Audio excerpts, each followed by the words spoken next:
Hello everyone and welcome to a layout update for November. A fair amount of scenery has been done on the layout over the last month or so. I didn't put out an update in October because I really wanted to get quite a lot done before I actually put out an update.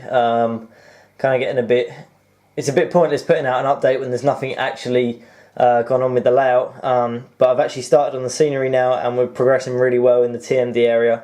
So let's get into the update. Okay, so the first thing to notice is that there is actually scenery on the layout now. The bare baseboard is pretty much gone. There's still a few areas that I haven't managed to touch up yet. And the main running lines are actually fully gravelled and fully operational as well. There's just a bit here with I need to add a bit more security fencing in there, and I've actually run out of gravel, otherwise that would have been done as well. The walling has been all patched up and it's actually been painted. I just used a cheap acrylic B&Q paint, a nice charcoal colour, and it's actually come out with, it's given it a nice finish that I'm actually happy with. As good as the finish was, that it cut, like the factory finish that it had on it was good, but if you chipped a little bit of it, with it being like foam, if you chipped a little bit, it had like a light blue and it didn't really look right. So I've just gone over it in this charcoal colour, and it actually works pretty well. I'm quite happy with it. So yeah, that's been done. The loop at the back, that has also been weathered. I still need to wire all the points in this area. I've got about 5 or 6 points to wire up.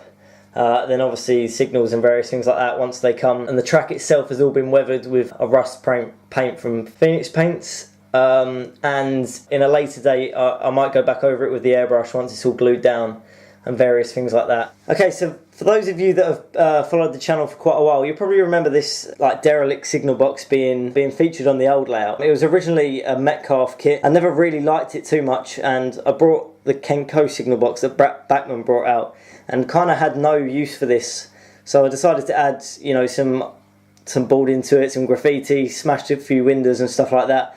Just overall made it look a bit weathered and run down and kind of made it look derelict. And it actually fits in really well here.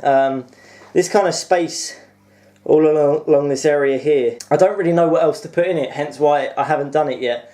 There's concrete trunking running along there. I don't know if you can see it. I'll zoom in a little bit. There's concrete trunking along there, which works really well, obviously. And then I've added some yellow wires and stuff like that across the track. But this area here is kind of a big area just to gravel all the way through. I don't know whether it needs like a line side hut or whether it just needs like a load of bushes and stuff like that. I've put a few bushes there to start off with, but I don't know if that's going to be something that I'm going to you know, stick with, because I'm not the best at making trees and making bushes. That's probably my least, you know, my least favourite part of actually doing the scenery and stuff like that. Okay, so taking a closer look at some of the smaller details, hopefully you guys can see this nice and easily. We've got some electrical boxes over here with some yellow weathered down railings and stuff like that. Then we've got concrete trunking running all the way along to the signal up there. It also comes across here and will connect to 2 point motors in the yard. And also we've added some point motors here. The point motors were just from Pico. I still need to add a bit of colour to them, a bit of weathering and stuff like that, but they're fine for now. But the rest of it come from scalemodelScenery.com. Now if you guys have never heard of this, I'm sure you have. I think it's AY76. He does a lot of videos promoting a lot of their stuff on their website, and he's actually who I found out about them from.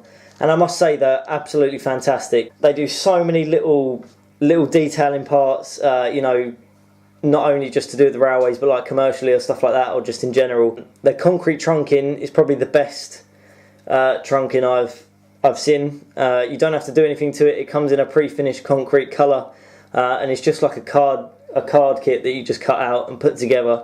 It can be a little bit fiddly, but it really is as simple as it gets. Same with the railings. You know, all the tubing and stuff like that, everything has come from there as well. So as you know, in this area here, it's obviously going to be a fueling point.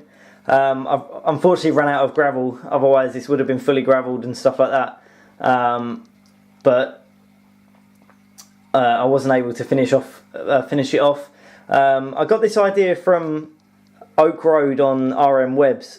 Basically, he's got like a wall running down, and then he's got some grass on the top. And what I plan to do is actually put like a security fencing along the top here, and just have it running down. And he had little like sleepers on the wall with little buffers, so I might put that in as a little, because it's not something you see every day. Or I might go with just a standard buffer stop. The yard lighting has now been fitted as well.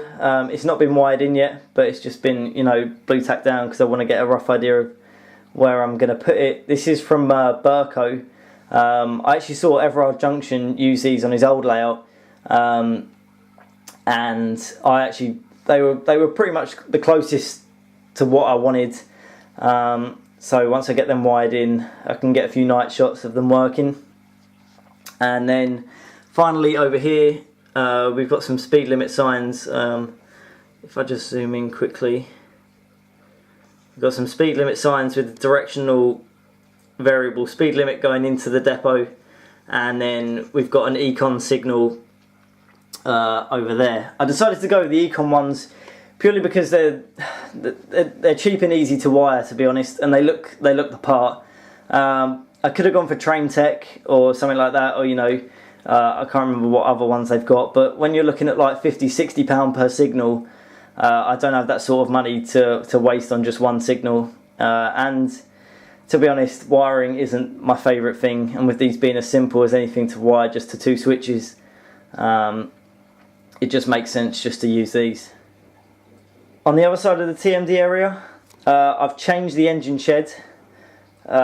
I wasn't happy with the Pico one that I had originally. I didn't really like it, and I found this Bachmann one. I believe I got it off eBay actually. I can't remember how much. I don't think it was cheap though. So I decided to go with that. It's a little bit more open as well, and I want to put more detail inside the shed and stuff like that. We've got some Pico inspection pits in there, but I just need to sand down the filler and then paint it all the colours, concrete colours, and then like warning red and stuff like that. But I need to look into some TMD details and stuff like that to get it done. But that's going to be my next project at the moment. The main running lines have all been weathered again. They run all the way up to where the bridge section starts. And this wall in here will be extended along a little bit, and then I'm going to have like a road bridge coming across here just as like a scenic break. Because over to the area to the right, I want it to be more countryside and stuff like that, and then behind the camera I want it all to be industrial or town scene and various things like that, running from the platform round to the TMD area. Okay, and finally we come to the last part of the update, the top scenic board. Now if you guys remember, this scenic board come across literally straight across there when I had the station in here, and I really didn't like that. I didn't like the station area being there, so obviously I decided to change it. And it's still giving me, despite cutting it back quite a bit, it's still giving me quite a lot of space to work with when it comes to like the scenic area and stuff like that. I've decided to go with an industrial estate. On scale model scenery, there's a lot of like timber. Everything you would find in like a timber merchant and stuff like that, or like a builder's merchants, and that's going to go in sort of like a little yard area here. Then I'm going to have some lorries and some other industrial units. These industrial buildings are actually from a wheels kit, from their modern scenic kits that they do now. They come as a 2, so I got 2 sets, and then I've just joined them together to make them look like they're obviously standing next to each other. I started adding the curbing in. This is just a rough idea of where it's going to go. This is all glued down, so it is pretty much finalised. But I'm basically going to have obviously 2 turn-ins in the middle of the road, one going left, one going right into where the Stobart lorry is, and one going left into where the taxi area is. And then I'll get all road markings on that and stuff like that.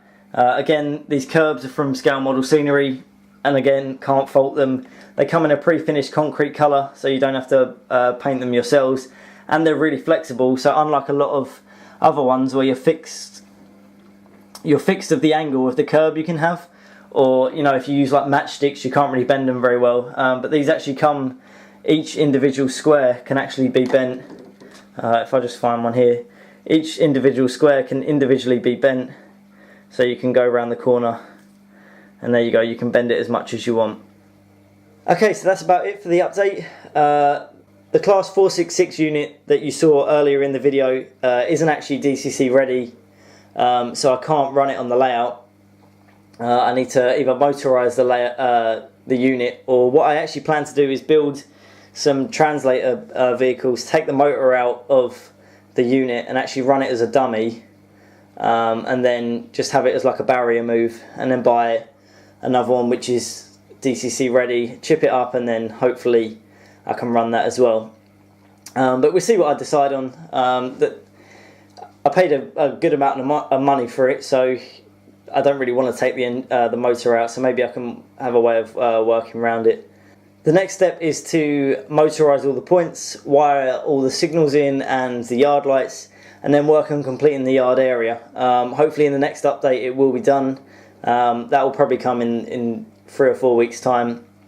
And then I also need to add a third rail. I'm obviously running units that require a third rail, so I need to add it in for realism, which I'm not looking forward to because apparently it's really tedious and really hard. But like I said earlier in the video, it's the minor details that bring the layout to life. So I'm looking forward to getting started on it and getting stuck into it.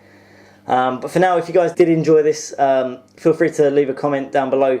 Actually, if you've got any ideas of what could actually go in this area here, then I'm open to any sort of suggestions. I'm kind of stuck on what I should actually put there. So you know, if you guys have got any ideas of what I could put, that would be great. And as always, I'm going to leave you with a little running session at the end of the video, and I will see you guys in the next one.